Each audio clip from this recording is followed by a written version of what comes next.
Jasmine Crowe, an award-winning social entrepreneur, TED speaker, and leader who is working to make the world a better place, one cause at a time. Jasmine's goal is to foster change and create awareness about the leading socioeconomic issues and challenges of today, including poverty, food waste, and hunger.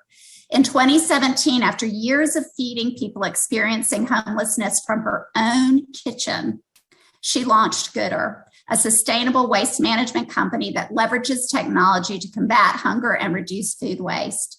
She has been featured on CNBC, Oprah Magazine, Forbes, Fast Company, New York Times, and was named by Entrepreneur Magazine as one of the top 100 influential female founders.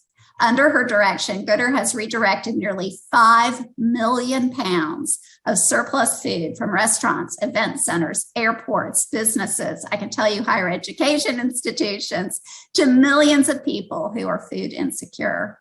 Goodr clients include SAP, Netflix, Hartsfield-Jackson Airport, Georgia World Congress Center, and many more. During the pandemic, Goodr pivoted to food distribution by organizing pop-up grocery stores for the community, as well as launching a grocery delivery program that provides weekly delivery to over 2,000 seniors. Since March of 2020, Goodr is responsible for providing over 2 million meals to people in need. Super excited to talk to everyone today about Goodr. I'm going to share my screen and take you through just a brief presentation of who we are. So Goodr is solving hunger and food waste using technology and logistics. What I really want to dive into is strictly food waste in America and the big problem that creates, not only from an environmental standpoint, how it affects hunger, but also how businesses are throwing away a lot of money that laws have actually been created to encourage them to do the right thing with their food waste, and we still have a long way to go. So recent statistics are showing that we waste about 80 billion pounds of good food every single year is wasted, mostly by businesses. So this does not include the waste that is coming from our households. While at the same time, nationwide, last year, we have 54 million people that were living food insecure. And if you look at this pie chart to my right, your left, you will see exactly how this shapes out. If you look at food waste as a pie chart, only about 2% or 10 billion of this $408 billion total value of the food surplus that goes to waste is getting donated, which is a huge opportunity to be able to combat that 54 million people that live food insecure. 28% of this food gets recycled, and still 70% or $285 billion worth of perfectly good food is going to waste. At the same time, currently right now, businesses are wasting about $40 billion in unclaimed tax incentives. What we've seen with the PATH Act, and this has been now lasting through 2 administrations, this has been put in place in 2015, it allows businesses, depending on how they're structured, to be able to write off up to 30% of their annual income in food donations. Currently, as you can see, over $40 billion in unclaimed incentives are being wasted from businesses as they continue to waste food. And Goodr believes we are a solution to these really big problems. So we are taking a radically different approach to solving hunger and food waste. We believe that hunger is not an issue of scarcity, but really a matter of logistics. If we're living in a time where we're seeing that we're wasting 80 billion pounds of perfectly good food, to us, we don't think that issue now is like we need to always grow and produce more food. We really look at how can we connect this food that's otherwise going to waste with people that need it. And so Meet Goodr, we started in 2017, and we've really been leading the fight against hunger and food waste. While we've started in Atlanta, we now are operating in about 26 different markets. And we really serve as an end-to-end solution for businesses to reduce their food waste, as well as a logistical arm for hunger, fighting hunger and providing hunger relief services in both the public and private sector.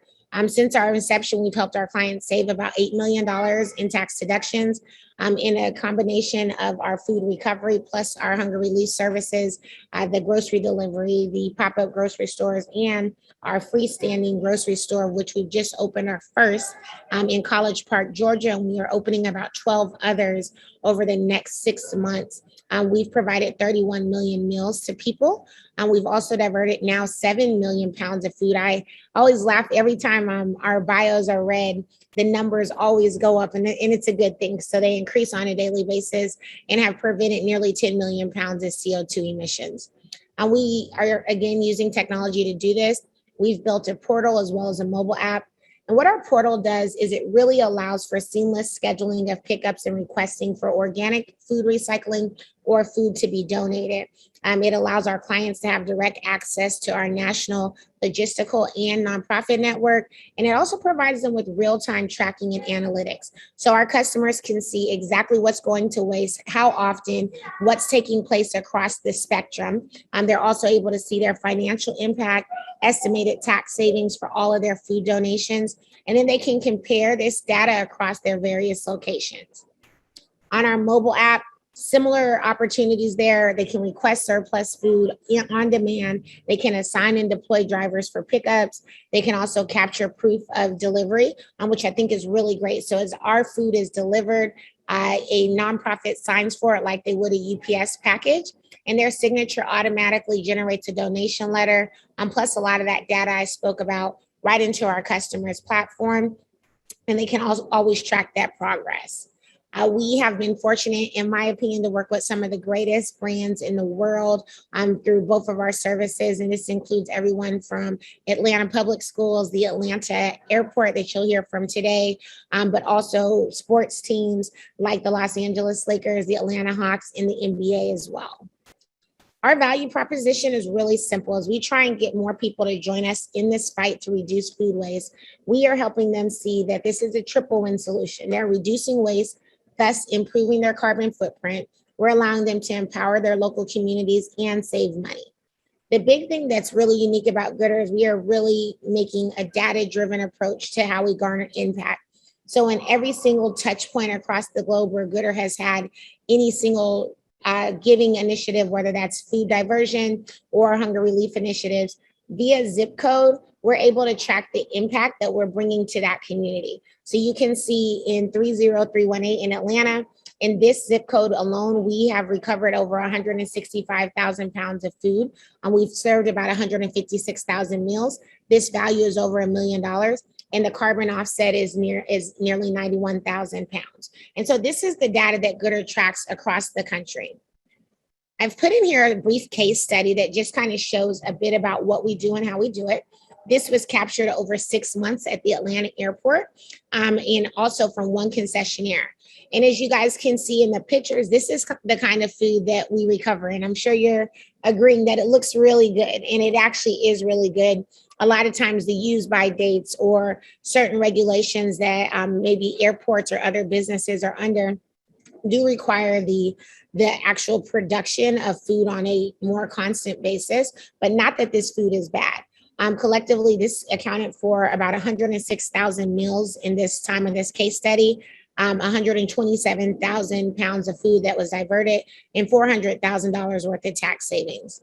Another customer that we worked with in the past is Wellstar. We work with them on a hunger relief side, but we also recover surplus food from several of their hospitals.